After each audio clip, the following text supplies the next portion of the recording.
បាទជម្រាបសួរពុកម៉ែបងប្អូនថ្ងៃនេះគឺទៅមើលពុកម៉ែបងប្អូនក៏ដូចជា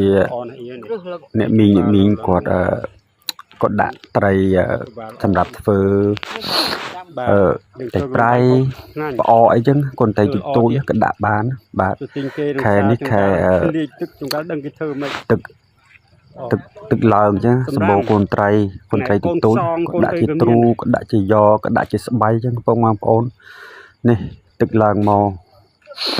ហើយមានបងប្អូនគាត់មកស្ទូចត្រីបាទអ្នកខ្លះទៅក៏ស្ទូចបានចឹងទៅអ្នកខ្លះក៏អត់ទៅបាទការព្យាយាមរបស់គាត់ទឹកហូរដាច់ផ្លូវបងប្អូនដាច់ផ្លូវលើប៉ុណ្ណាណៃដាច់ផ្លូវលើប៉ុណ្ណាណៃអូធំឡើង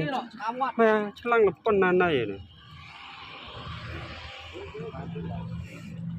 Bắt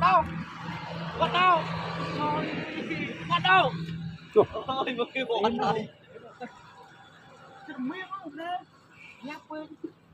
ទឹកhổ đánh lâu.